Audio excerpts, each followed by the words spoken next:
And so it was decreed that each year the 12 districts of Pen Am shall offer up in tribute one young man and woman between the ages of 12 and 18 to be trained in the art of survival and to be prepared to fight to the death. Welcome to Do I Dare to Eat a Peach? My name is Rob Wells.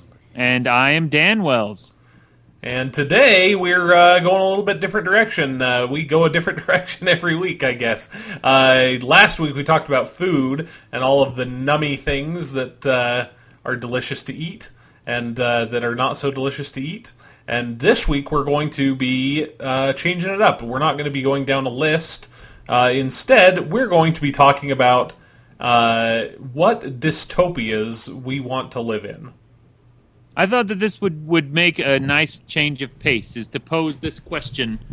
Because dystopia is such a huge thing. Rob and I both ostensibly have written dystopias. And which one would you want to live in? Rob, tell us a little bit about what dystopia is and what it means. We got to be careful, though, because we could spend the entire hour arguing over the definition of dystopia. Yeah, I was on a panel at Life, the Universe, and Everything, a convention here in Utah about a year and a half ago.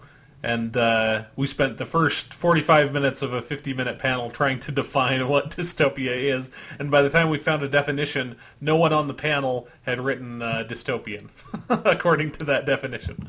Well, that's why I think we need to define it fairly loosely. What dystopia means, like transliterated from the Latin, is terrible place. Yeah. And I think we could get into a lot of very specific subgenres of, you know, a horrible political situation, blah, blah, blah. I think if we just say a terrible place from fiction, you know, somewhere where the society is oppressive, either, you know, for whatever reason, and just let's go from there. Okay, but I will put in the disclaimer that I hate that definition. and I will actually link to in the show notes on the blog. If you want to see how I define it, I actually have a 5-part blog that I wrote, blog series on how to define dystopia, what it means. Just for argument's sake, the definition that I prefer is a utopia with a fatal flaw. So that's more the direction that I go. But yes, for this conversation, we're going to use the broader term just so that we can include more books into the idea. So. Well, and I do like your definition of a lot, and I imagine most of what we're going to be discussing is the utopia with the fatal flaw, because that's what drives you to live there in the first place, right? Right. You know, right. That's like my favorite dystopian story ever is The Ones Who Walk Away from Omelas by Ursula K. LeGuin, which it's a short story, and so it's not a big novel. She doesn't define her society very sharply. She literally at one point says, this is just the best place you would want to live, you know? Right. If you like sex and drugs, then this is a society full of sex and drugs. If you like something else, then this is a society full of that. She just basically is saying, find your perfect utopia, and then here's the fatal flaw that I'm going to throw at you. Yeah. Which is easier to do in a short story than in a novel. Hey, let's start with Ones Who Walk Away from Omelas. Would you want to live there? Would I want to... Oh, see, that's the... Okay, Ones Who Walk Away from Omelas is the your perfect society, okay? Everything's happy. You've got enough food to eat. You spend all your time partying. Nobody is extremely poor or sad or sick. You know, disease is a thing of the past. Except there's that one fatal flaw of somewhere in the city, in a dank, dark basement dungeon, there's a child who is horribly mistreated and abused and starved. And because of that one child's suffering, everyone else in the whole civilization gets to live a wonderful life. Would you want to live there? See, I think that's the one that punches you in the gut, and I think that I don't think it's fair for us to start this discussion on that topic, because would I want to live there? No, I'd want to live in a place that's much better than that. Wait, how could anything be better than that? The ratio of 10 million happy people to one miserable person is the best possible ratio. That is a better ratio of happiness than our society has ever produced in its existence. I know. You live in America, and there's way more sad, abused children in America than there are in Omelas. Oh, I know, but it is not their abuse that makes me happy. Whereas in Omelas, it is the abuse of that kid that causes all of everything to be good. Oh, come on now. What about iPhones being produced by child labor in Asia or whatever? I don't have an iPhone. What about all the stuff that other people suffer through so that we can live our cushy American lives? Isn't that other people suffering for our happiness? I don't want this. We're changing topics. Would you live there? Would you be one who walked away from Omelas? You don't want to talk about this now? No, I do want to talk about it, but this is the one that punches you in the gut. I mean, the whole point of the story is would you be? It's like this impossible moral dilemma, and starting our discussion on this one makes me cry. Hey, my argument is that this is not an impossible moral dilemma, because it's a dilemma that most of us, especially those of us who live in America, are already dealing with and ignoring. That's true. So the answer would probably be yes, I would stay in Omelas. I don't know. Now you feel guilty. I feel awful. Okay, let's move on then. Let's not talk about this one. Talk about where would you want to live? Which dystopia would you want to live in? Well, let's go easier. Let's go. I don't want to live in Cormac McCarthy's The Road. I don't know of anybody who does want to live in Cormac McCarthy's The Road. That's the most depressing thing I think I've ever read in my life. Yeah. So I'll pass on that one. That's like the opposite of Omelas, because there's one kind of sort of happy kid, and then everyone else in the whole world is suffering and miserable. Okay, so here's one that I'll give you. Okay. That I would almost be persuaded by is Matched by Ali Condie. Okay. Because... Describe that for our listeners so they know what we're looking at. The civilization in Matched is basically... science has progressed to the point where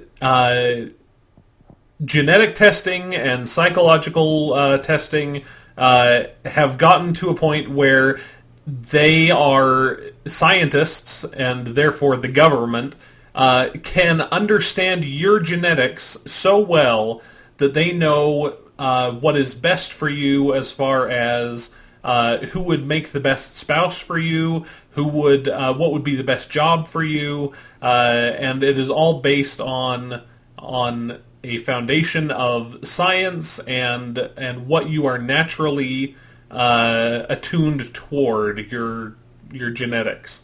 The thing that I like about this society is that in the first book, it really looks like it works. Like, the main character in the book, there's one little screwy thing, but the main character in the book is not, like, feeling repressed, and no one really seems to feel repressed. I mean, there are some deep, dark secrets. I don't want to spoil anything, but it's a system that works. Like, it's not that they are pretending that they can really figure out who's the best for you. It's that they really can figure out, like, who is the best mate for you and what is the best job for you. Like, so all your freedom of choice is taken away, and you live under this oppression, except they're making better choices than you would have anyway, and everyone's happy. Yeah, that is essentially it, is that you don't have the choice, but they are making choices for you that are the choices that they are making for you are so good that there's no reason to protest them. Well, that makes sense. Yeah. So I would say that one. That would be the first one that I would put on my list of I could tolerate living there. Okay. Now, maybe this is getting too deep into the secret mysteries of the trilogy, and I have not read the whole series. But at what point does this society start making decisions that will benefit the society as a whole rather than you as an individual? Oh, they do from the beginning. I mean, for example, there is like a death day that everyone celebrates, which is basically when the old people get shipped off to be euthanized. And They don't just call it Soylent Green Day? yeah, so I mean, there are these downsides where they decide, but it's something that everyone accepts, and it's a celebrated thing. But you would live there anyway. Well, I mean, of the dystopias, I think that's a good place. That would be a good place to start. That would be an okay place. You know where I would want to live? Where? I would live in the world of Uglies by Scott Westerfeld. Well, I mean, that would be good, assuming... would you live in the "you have been made pretty and now you're stupid"? Land? Absolutely. Because this is Dan's pessimistic side coming out. I think that a world in which everybody is stupid and gorgeous is basically like the world we live in now, except everyone's gorgeous. And so there's really not a lot of downsides to that for me. You know? You get to spend your whole life being happy and well off and surrounded by attractive people, and you're too stupid to know that there's problems. That sounds great.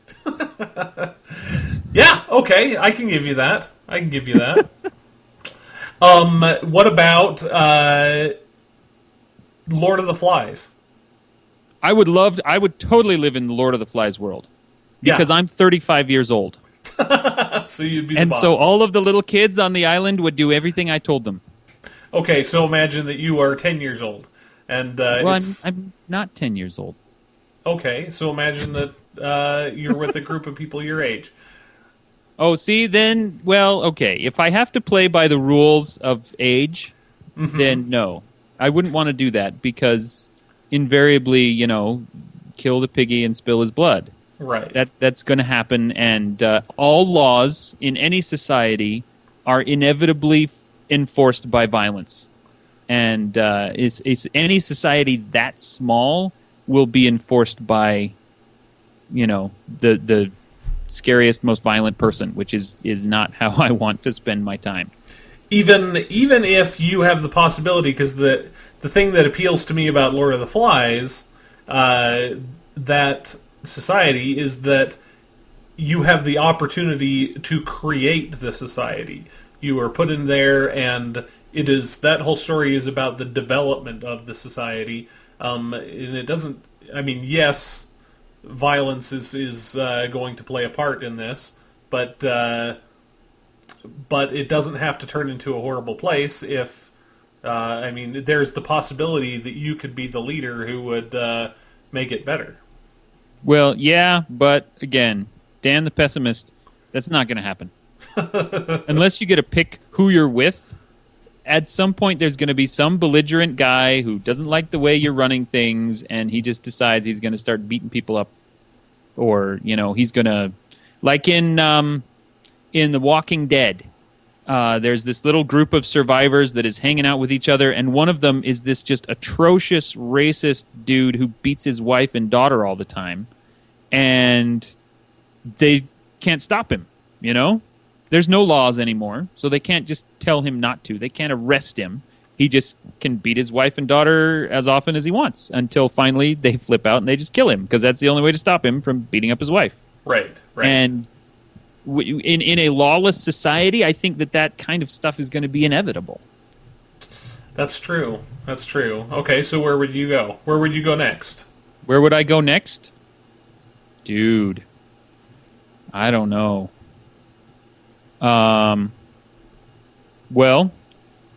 Something with a lot of laws, I guess. I don't know. I'm sticking with Uglies by Scott Westerfeld here. Okay, I would also... Another one I jumped to is Brave New World. Okay, tell us about that one. Brave New World is controlling the population basically by keeping them super, super happy. it is everyone takes drugs, which are basically a Valium to keep you super relaxed so that you won't question things. There is the orgy porgy. Basically, promiscuous sex is the rule. It is encouraged. There's no monogamy at all. As a matter of fact, everyone is test tube babies, and so the idea of a family is almost horrifying to them. Which is not saying that that's what I want. Rob has finally found a way to escape his children. Yes, no, but like then they go to the movies, and it's the book was written in, I believe, the 30s, but the movie's described it's essentially like a virtual reality thing where you're strapped into a chair, and the movies are called the feelies, where sensations are you put your hands on these knobs, and sensations go throughout your body, and you smell things, and you experience the movie, and it's really, really exciting. And so that wouldn't be a horrible society to live in, because the whole point of it is that we are amused to the point of complacency. I wouldn't mind being amused to the point of complacency. Again, we pretty much live there already. Right. That sounds in a lot of ways opposite of The Giver, where emotion is, completely taboo. It does. But as far as that goes, I would rather live in the world of Equilibrium, which was a movie with Christian Bale in it, which was basically The Giver, except with gun katas.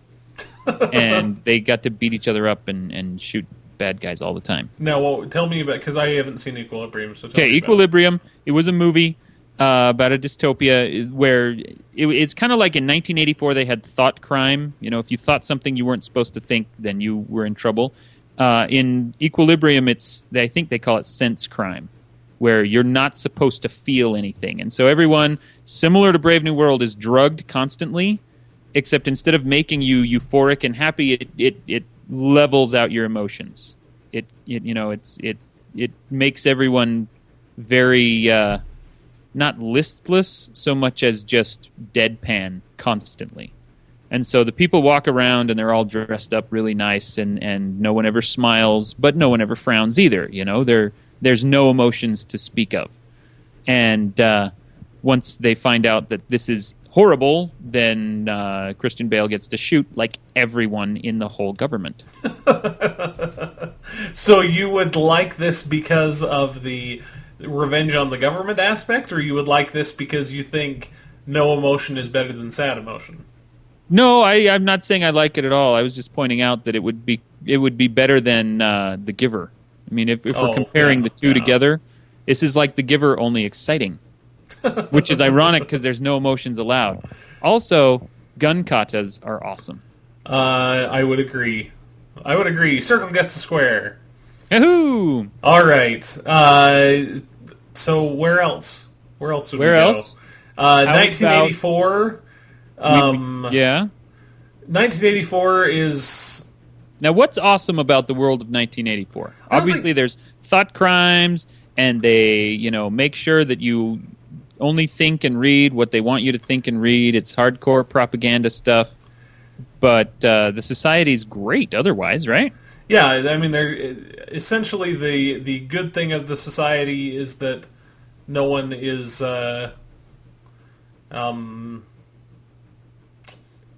miserable and jobless. It is. I think we're going to run into that with most of these dystopias, where it is a great society where everyone is provided for at the expense of their liberty, which dystopian, therefore, is a very kind of libertarian sort of genre. Mm-hmm.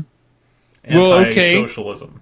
Let's turn again, since we're bringing up classics like 1984. Let's ask about Fahrenheit 451, which is a wonderful society with the fatal flaw that no one has books. Like literacy itself is a thing of the past. And but on the other hand, you have all the entertainment you could want. You still have movies. You still have television. In fact, they have the guy's wife in the book has a room in which all the walls and the ceiling are TV screens, and so it's immersive television. And she follows this soap opera called The Family, in which she's constantly surrounded by all of the characters and feels like she's a part of it. Now, is our books, the physical form of a book and the act of reading, is that really so important that that we need that? I mean, couldn't we be happy with other forms of, perfectly artistic and wonderful storytelling that comes through different mediums? See, I would have to say, I would say if everything is great and the cost is we don't get books but we still get other media, then I would say, okay. I think that probably at the time it was written, that seemed scarier because their TV was such a low form of art. And granted, most of TV still is, but TV has made huge leaps forward even in the last 10 years as far as the quality of the art that's being performed. I think the bigger question with Fahrenheit 451 is in the time that it was written, burning the books essentially meant censoring freedom of thought. So they still had entertainment, but they didn't have a variety of ideas. Well, and that's the question that I would have, because I would happily live in that world if I could be assured that the entertainment I was getting through my 360 TV room was as good as like Breaking Bad or Arrested Development. Right. If it's still that kind of that level of intelligence behind it, then I'd be totally happy. I could give up books for that. I've read very few books that are better than Breaking Bad, frankly. Yeah. I don't think the medium itself is sacred. But if it's a society that is just going to outright censor everything and dumb entertainment down across all mediums, then we're in trouble. Right. And I can't imagine a society that would go to the trouble of burning books if they were not also trying to ban to censor information. That's true. So now we can't live there either. Darn it. Dang it. Okay, let's get back to Lord of the Flies, the angle of the small group of people, mostly children, who have to form their own society. You did that in Variant. Would you want to live in Maxfield Academy, the world, so to speak, of Variant? Would I want to live there?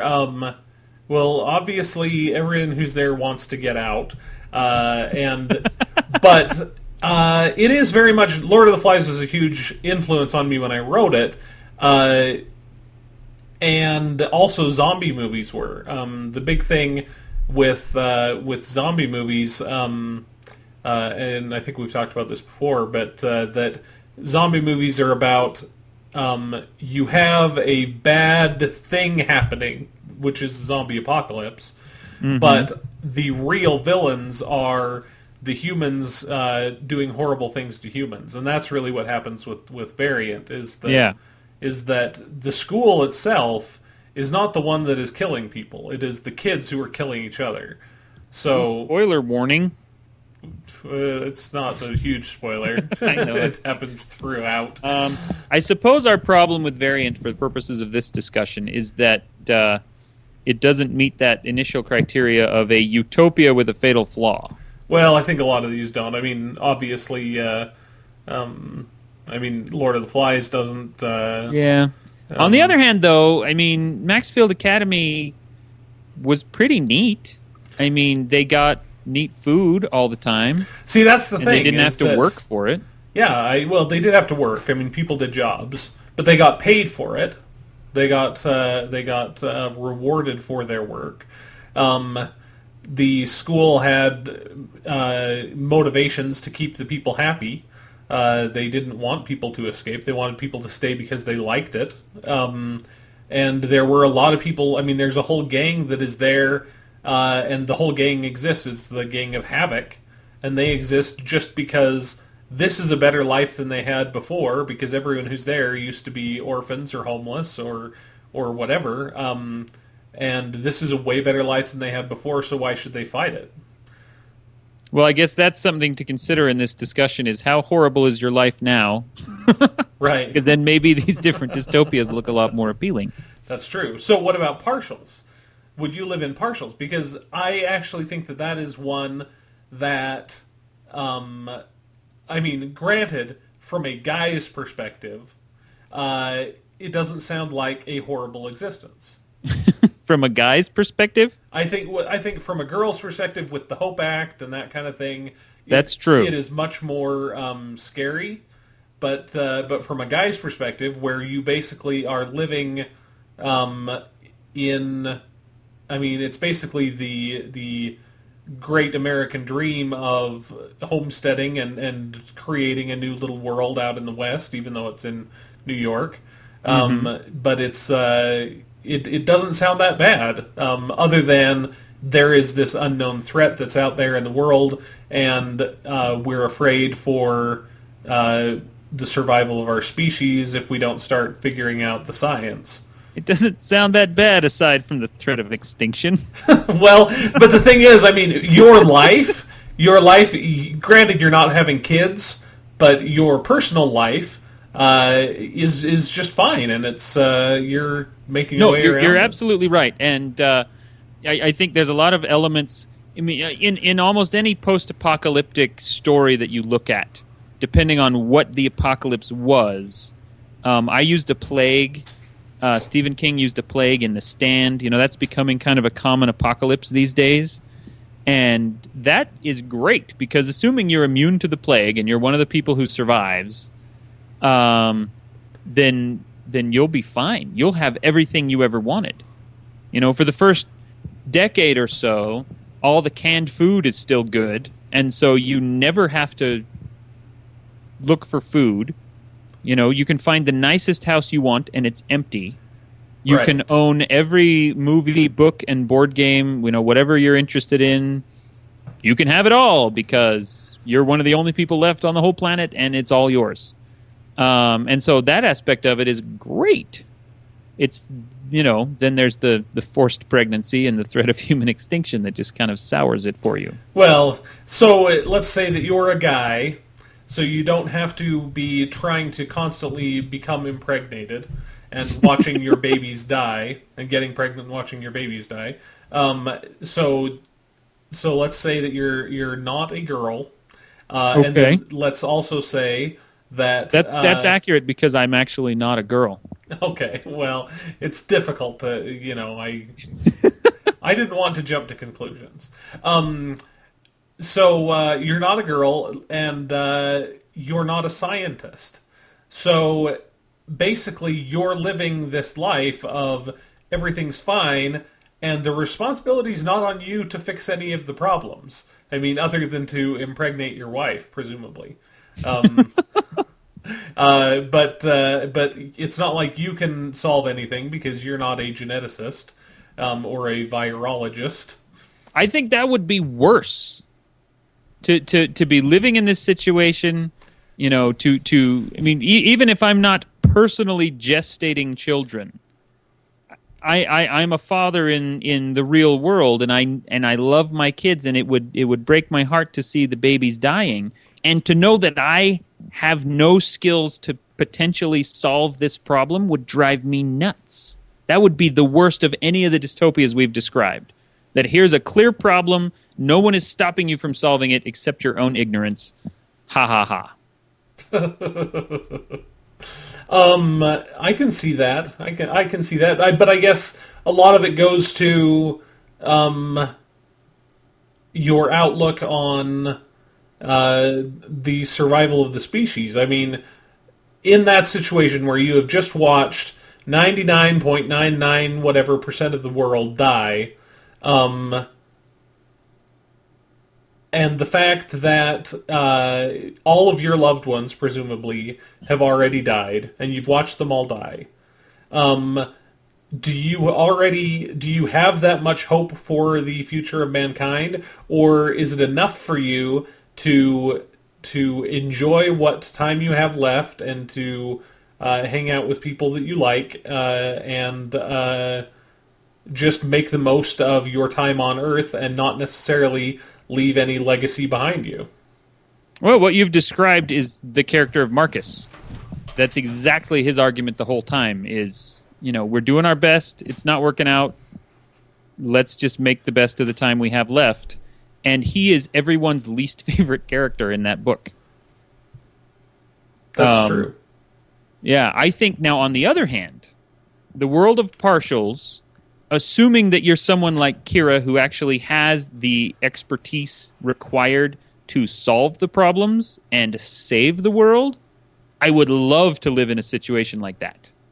Because that is your time to shine, Right. Like if you were a fantastic athletic combatant, if I were a Marine of some kind who was excellent with firearms, I would love to live in a zombie apocalypse because I could spend all of my time killing bad guys and saving people.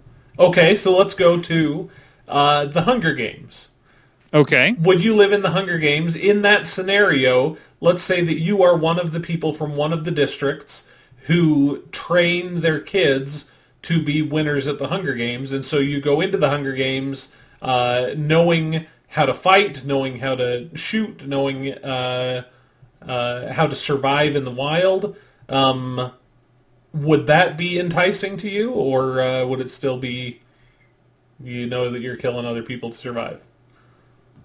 Well, the scenario you describe, I'm not Katniss. I'm one of the other people that knows what this is and has trained for it and is ready for it. And in that situation, assuming everybody else is like me, I think it would be much easier to live with, and it would be kind of cool. If we know that blood sport is what we're in for to begin with, and we're taking our lives in our own hands rather than someone else. The lottery system that gets Katniss thrown in there against her will, that is, I wouldn't like that. And I wouldn't want to be in that situation. I wouldn't necessarily want to kill anybody in that situation because it's not their fault that they're there. But, yeah. Anyway. Well, it reminds me... in District 1 either because they all look so weird. Well, it reminds me of gladiators in that sense, where, yes, they're all trained and they're all equally trained, but they're still captives and they're still being forced to do it. And so is that still a good thing? Well, I guarantee you that there were some gladiators who loved that. You know? Sure. And that this is where we get into a tricky question, because personally, I'm not a sports person at all. I don't play sports. I don't go hunting. I'm not violent by nature. Oh, and that's a filthy lie. I lived with you. You punched me in the neck over Super Mario Brothers. That's not me being violent. That's me being like 10 years old. Same thing. That carries a certain amount of inherent violence. But what I'm saying is that this kind of blood sport would not appeal to me, because no sport appeals to me. But I know people, personally, who would totally love a society where this kind of crap happens all the time. You know? Right. Because they would totally get into it. That's true. Mm-hmm. But for me, I think I say we move on from the glories of combat kind of dystopias, because I know that I'd get killed like in 5 seconds. Okay, so let's go to another one where we'll get killed in 5 seconds. Okay. The Forest of Hands and Teeth. Well, isn't that just another zombie apocalypse one? It's zombie apocalypse. It's long after the apocalypse. It's long after the apocalypse, and so your society at the start of the first book is an isolated colony that is surrounded by a tall, strong fence that has not had contact with anyone else in the world for decades, basically lifetimes. No one who is alive has had any contact with anyone from the outside world. They remember that maybe there's some other people out there somewhere, but they are living in this gated community, essentially, in the middle of a forest, and around the gates, stumbling through the forest, are zombies. So... Well, see, now the worst part of that is not the zombies. The worst part of that is that your very slim dating possibilities. Which is a major problem in the book, yeah. You know, there's like 5 people your age, and you have to marry one of them, and tough luck. Yeah. So, that doesn't appeal to me. There's not enough utopia there to make that dystopia appealing. Well, fine then. Yeah, that one is one that is very much more the terrible place definition of utopia or dystopia rather than the utopia with a fatal flaw. Because there's nothing good about that except for the fact that they're alive and no one else is. Yeah. I suppose at that point being alive is pretty utopic. Yeah. But, nah. I wouldn't want to live there. Sorry. Even though it has the coolest title of any of the things we've discussed thus far. Yeah. Okay. Okay, what else have you got for me? How about Animal Farm? Animal Farm? That would be the most delicious dystopia to live in. No, because you would be overthrown. No, I wouldn't. The farmer gets kicked out. No, that farmer did not pay close enough attention to his rabble-rousing pigs. What you need to do is just pay attention, and when you can tell the pigs are organizing, then you immediately eat Snowball. You mean Napoleon? No, Snowball. Was Snowball the boss? I thought Napoleon was the boss. Wasn't there a pig named Snowball? There was, but I can't remember which role he played. I don't know. You could eat both pigs. Plus, you know that it's a successful farm because you've got like the best horse ever. That's true. He's a good horse. He's the symbol of the workers. Yes. Yeah, but the instant, whichever pig it was, Napoleon or Snowball or whoever it was, the instant that pig steals your little puppy dogs to raise them to be terrible killers, then you know something's up and you eat the pig. Okay, so let's say that you're a duck. you live on this farm. Duck living in... Well, that's better than being a goose. Someone would force feed me and I'd have foie gras. Yes. If I was a duck living in the Animal Farm world, it was pretty cool until the scary dogs came out. Except 4 feet are better than 2 feet. So you are a lower down rung on the ladder. Now all of a sudden I'm thinking of Island of Dr. Moreau. And I'm thinking of Babe. I would love to live in the world of Babe. Because that was one of those like hyper-realist allegorical farms, you know, where if something fell on the ground, then it fell in a perfectly artistically framed location. That would be a cool place to live. That's true. Plus, you've got... It would be like living in the Hudsucker proxy. Where anytime someone drops a hula hoop, it perfectly frames itself inside of a sidewalk square. That's true.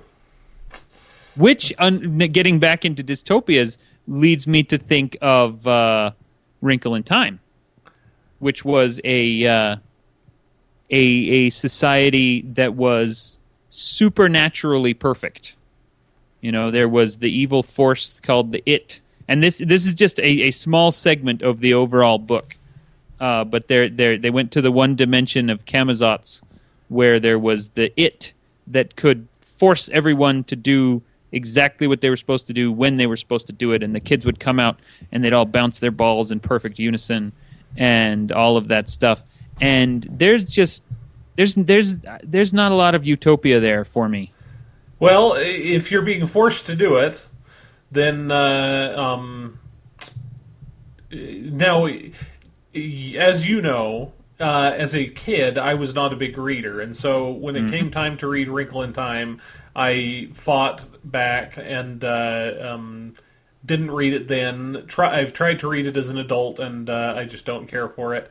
I know that's blaspheme. It doesn't hold up nearly as well. Reading it now as an adult, I tried it a few years ago. I just was bored out of my mind, but better than that. Well, I was bored out of my mind, and I just lots of things. Anyway, that's not my point. My point is I don't remember the society well enough to speak intelligently on it. So let me ask you the question. So everyone's bouncing their balls in unison. Do people have free will, and yet they're being forced against their free will to do this? Or is the thing controlling their minds to the point where they want to be bouncing their balls at the same time? Do they realize that they are being controlled? It's like literal mind control. There's like almost a heartbeat or a rhythm that is just kind of taking over, and so you come out and you're bouncing the balls in unison because this rhythm you're getting from the it is just kind of taken over your life and your mind. That book gave me my lifelong fear of conformity. It all traces directly back to that book. I didn't know you even have a fear of conformity. Well, no, I guess that makes sense. I can see that you have a fear of conformity. That you don't like popular things because you're a hipster. I hate popular things, and I wish I liked them. Life would be easier. You like A Wrinkle in Time. Well, see, not anymore, though, because I reread it, and it was like, really, is this it? It's the best of that series, though. The other books go on and get seriously bizarre. So the question is, if your mind is completely controlled, and you don't realize that you're being told what to do, that wouldn't be so bad. I mean, it wouldn't be good, but...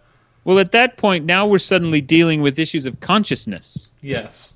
You know? You're going through a dream, and it's, if we get to the point where we technically do not exist as individuals anymore, can we... Is that even something we can discuss? Is it even me at that point? I don't think it is. That's a very good point. So no, we'll cross Wrinkle in Time off the list then. Yeah, I wouldn't want to live there because it seriously terrified me. I wouldn't want to live there because I wouldn't want to associate with a person named Mrs. Whatsit. That is your loss. That kind of silliness I just can't abide. All right. How about this? How about Delirium? Thomas More's Utopia. How about Delirium by Lauren Oliver? All right, hit me.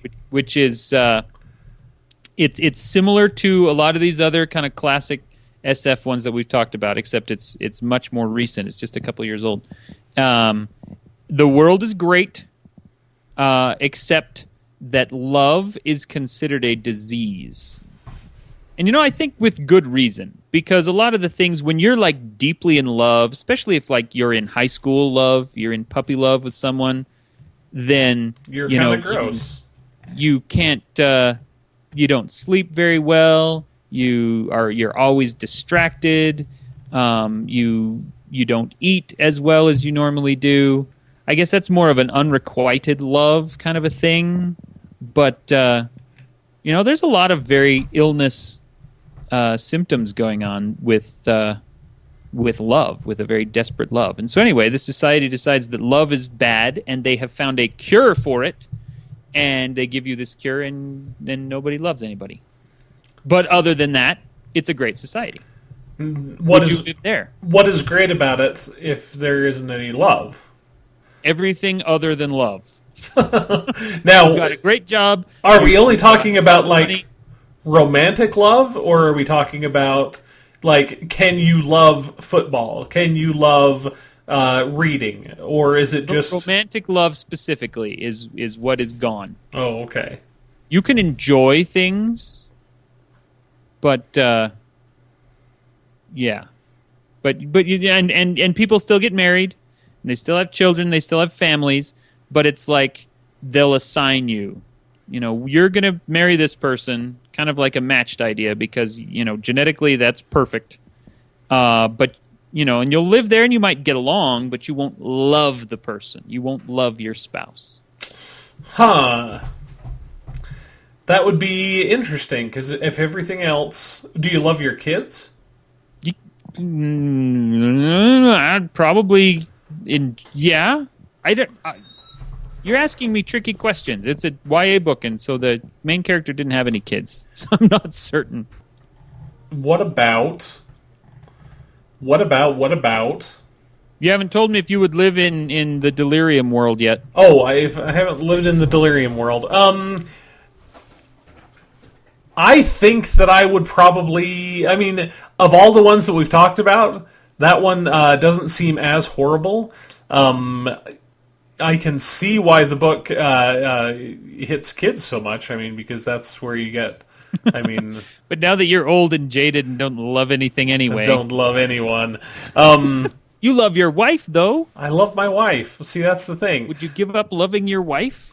Well, I mean, if it was that versus being forced to murder people, I don't know. Yeah.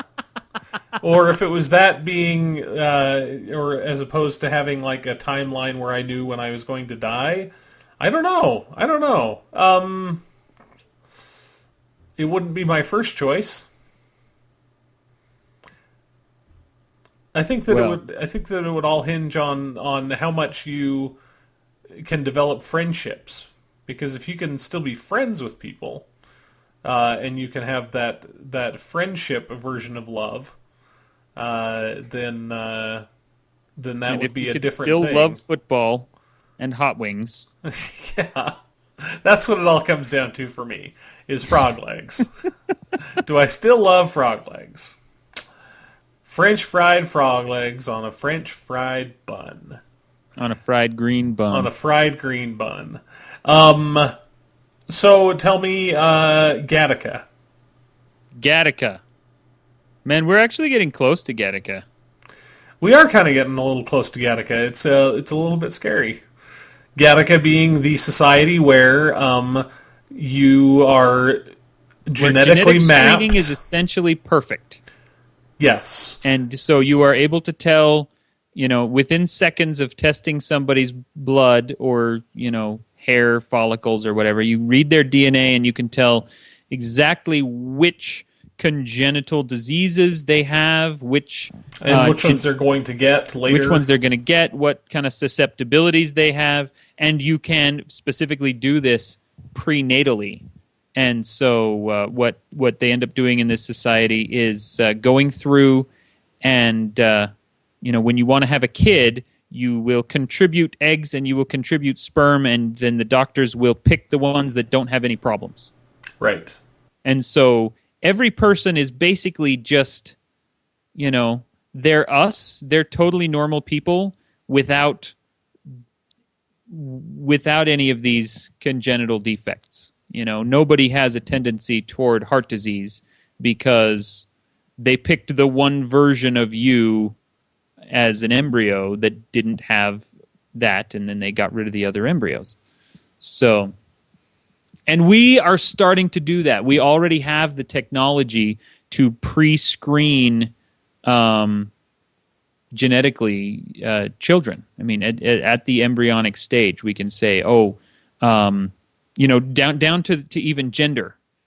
People can choose which gender they want their kids to be, and they can find a lot of diseases. Like among the Ashkenazi Jews, there's this horrible susceptibility to Tay-Sachs, and so and there's another one in Africa. I can't remember which one it is in Africa, but there's a disease that hits a specific race very hard.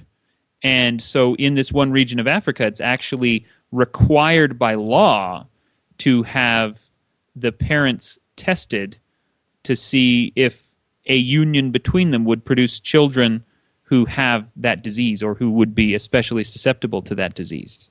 Right. And so there's elements of Gattaca already in the world today, but it's still a really touchy subject. It's an interesting subject. I actually have a friend who I went to college with, who has a family history of Huntington's disease. And Huntington's is one that you can test for, and there is absolutely no cure for it. And basically, it leads to dementia. early onset in life, probably in your 40s, you will get dementia. And this friend of mine knows, because of genetic testing, that he will have Huntington's. There's no maybe about it. When you have this gene, 100% of the time you get it. And he was tested before he got married, and his wife still wanted to marry him, despite the fact that she knew that this is what she was in for, is that he would eventually have this problem. And so it is an interesting moral question, but I think that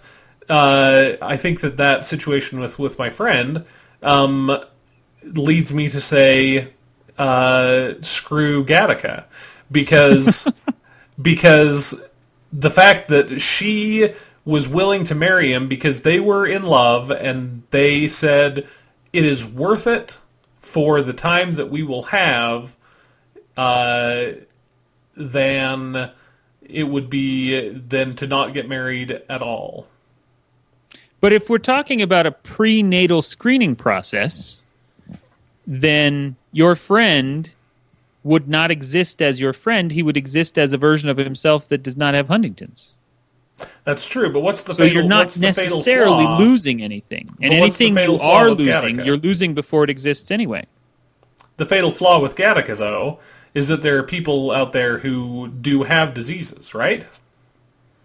In Gattaca? Yeah. You've got, No. Doesn't Ethan Hawke, isn't he ill in some way and he has to hide No. it? He's a perfectly normal human being. In fact, by the end of the thing, they kind of make the subtle hint that he's one of these genetically perfect people who happened by accident, the natural way. I mean, they can still tell that he's, he's a natural-born person. He's not flawless, but he's not, problematic. He doesn't have any more susceptibility to heart disease or whatever than you or I do. He's just a totally normal person. It's just a society in which a totally normal person is seen as a liability. Right. But I think my question there is, we all think that we're going to be Ethan Hawke, Right. In all of these scenarios that we're describing, we think we're going to be the hero. How many of us actually would be? How many of us actually have the fortitude and the strength of will to overcome the ridiculous strictures of the Gattaca society and succeed regardless? How many of us are actually the ones who would stand up and fight off all the zombies in the zombie apocalypse rather than just, get eaten because we're lazy? I'm not lazy, but I do know how to hide. I'm good at that. Well, I think that the dystopia that is most amiable towards, that is the best situation for an average nobody to be in, we're getting back to Uglies again, You don't have to be the one girl that stands up and says, this is a horrible situation, I'm going to change it, because everyone else is just happy. See, but that's why I think I would instead choose Matched over Uglies. Because Uglies, you are being made stupid. And granted, once you are made stupid, then that's fine. But you are missing out on a lot of things by being stupid. Whereas with Matched, the average person lives a totally perfect, happy life. And they have no reason to complain about anything. But the difference there is that if you're in the world of Matched, then anyone even slightly above average is going to look at the scenario and go, this is stupid. I don't want to live like this. Whereas in the world of Uglies, nobody's that smart. Nobody is smart enough to be upset by the status quo. Well, no, because in Matched, you're not the status quo. You are, if you are slightly above average, then you will be given a job where that is perfectly suited to your intelligence level. You'll be married to someone who is suited to your intelligence level, who you get along with perfectly. Well, yes, but I think that there's a sense of what am I trying to say? Of civil activism that is still going to exist in that society. You know? So That's unless true. the government says, okay, your job is to be a Wall Street Occupy protester to go out and rail against injustice, then that part of your soul is not going to get fed, you know, if that's who you are. Right. Whereas in a world where everyone is artificially stupid, then no one's going to have that.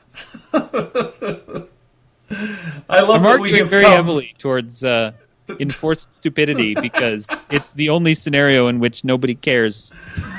Well, okay, so in that vein, I'll change my answer. I still don't want to go Uglies. I don't want to be made stupid, but I'll take Brave New World instead. And then I don't have to be stupid. I can just be drugged. Which is not that far off from where you are right now, I imagine. It's true. Right now I have less virtual reality and less orgy-porgy, but not significantly less. Not significantly less. I think if I had to make a final choice, a final choice of society to live in. Again, this goes back to the wish fulfillment angle because I think that's so hard to get away from. Is like the Mad Max, you know? It's a world in which one person can make a huge difference, and I think that's why I keep leaning towards the post-apocalypse scenarios rather than the tried and true dystopia scenarios, because in a situation like Mad Max or Partials or whatever, that's where one person can stand up and say, this is stupid, I'm going to do something about it. I'm going to stop that guy right there from hurting that other guy right over there. You know, there's problems you can deal with and overcome. But that's why I would take Lord of the Flies over either Mad Max or Partials, because Lord of the Flies, you are starting basically from zero, whereas with Partials, you're starting with, there are big scary villains out there, plus we have this medical condition, and in Mad Max, you're starting with, the world is desolate and awful, plus there are these horrible gangs who rape and murder. Whereas but Lord of the Flies doesn't you have are starting cars to from... drive around. That's true, you don't have cars. But you do have spears, and you have face paint. Well, I suppose if you combine spears and face paint with mohawks, then you end up with the scary gangs from from Mad Max.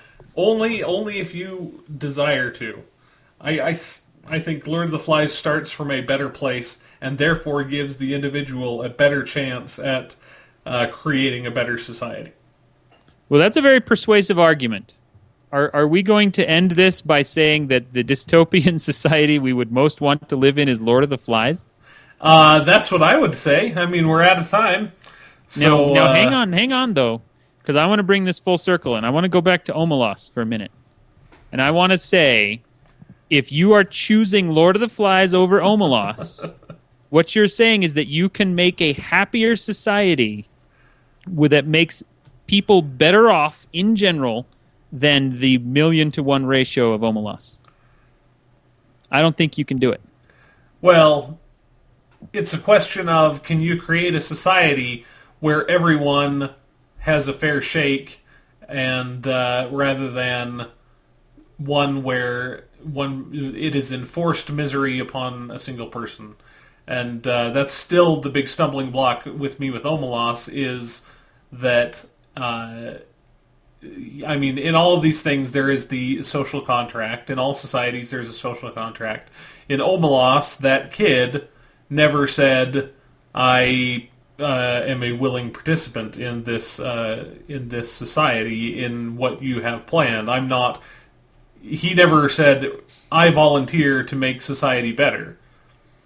Well, to be fair, none of the starving children in America ever made that contract either. Well, and I know that. But on the other hand, I can see your point, and I think what you're hitting on is an intensely American, if not human in general, kind of attitude that we would prefer to make our own choices and fail than to let somebody else make better choices for us.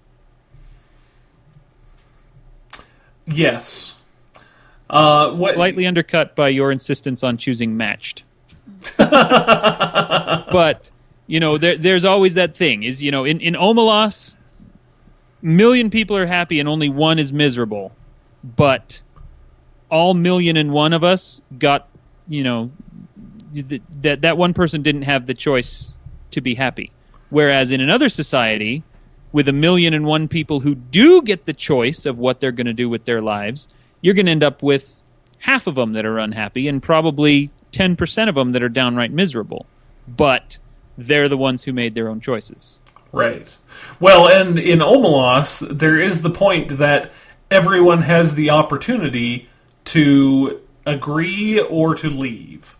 And whereas everyone except that one kid. Well, everyone except the one kid. And in most of these dystopian societies, that requires fighting and violence and trying to get away from the evil society that is ensnaring you. Whereas in Omelas, I think that people you can be a conscientious objector. You can leave and you can say, I realize that these people are doing this. I think that it's horrible, but I am not going to be a part of it. But the ones who walk away from Omelas, in my mind, are the weak ones. Because they're not going to be a part of it, but they're not going to solve it either. They're not doing anything to help that girl. Unless they're walking away to go start a rebellion. Psh, sure they are. Okay, so I'm gonna say that a society where you can make your own choices and where you resolve to make good ones is the way to go here. Therefore, because Lord of the Flies, start at 0. Invariably, the society you build is going to produce more general unhappiness than Omelas is. But if you do your best to save all of those people, I mean, the poverty rate, the world we live in today, a child dies of starvation literally every 30 seconds. That's abysmal. That's horrible. And we just live and we go on and we don't even care. We're worse than Omelas right now. Well, I mean, society is... I don't think that you can say we don't even care. I think there... What have you done today to help all those starving children? I give to charity. Well, that's good. That's very good. I haven't given to charity today, but I do give to charity. Well, the point I want to make, though, is as long as we're doing our part to help people who need our help, then I think we're using our freedom well. Otherwise, Omelas is the way to go. I think you're trying to turn this into a political discussion. I think it turned into one naturally. Just like Eartha Kitt. What? It's a Community reference. You don't watch Community? I do watch Community, but I missed that. That was the one that's up for a Hugo, Remedial Chaos Theory. Oh, you don't. Oh, yes, I know what you're talking about. It happened. Yeah. I couldn't make the full reference because this is a clean podcast. It is a clean podcast. Yeah. Anyway, are we done? What a way to end. Now that we've over-politicized and then made a dirty joke about Community. About Eartha Kitt. As a matter of fact, yes, we're done. Now, let's take a little break to plug. Next week, you and I are going to be at BEA, the Book Expo of America. Indeed we are. And you and I are co-signing on Tuesday at 11:30. We're going to be sitting next to each other signing books. So anyone who out there, if you're listening to this and you are one of the lucky few who get to go, and I know there are a lot of book bloggers who get to go out and go to BEA, or if you're an author, we would love to see you guys come by Tuesday, June... What's the date? June 5th at 11:30. Dan and I at BEA will be signing together. I will be signing feedback, so you can get an early copy of that. And Dan will be signing partials. So. And the following day on Wednesday, I'll be signing copies of The Hollow City, which is my upcoming book. Yeah. So cool stuff. So we hope to see you. And if you stop by at BEA, tell us that you heard the podcast. We'd love to hear you. And if you can't make it to BEA, we still love to hear from you. Leave comments in the blog section. Leaves us some stars on iTunes. We'd love to hear what you think of the show. And tell us specifically which dystopia you'd live in and which ones we missed and why they're better. And why you would make better decisions than Dan, because he's a terrible person. Yeah. So I'll totally let that child rot in a dungeon. All right. Well, we will see you guys next week. Bye. Oh, wait. One more thing. Even though we're going to be in New York next week, there will still be a podcast up on Wednesday. So even though it'll be in the middle of BEA, don't you fret. You'll still be getting your podcast. Yes. Do we know on what it's going to be on yet? Let's pick a topic, and I say TV. We haven't done TV yet. Okay, let's do TV. All right. We'll see you guys next week. Bye.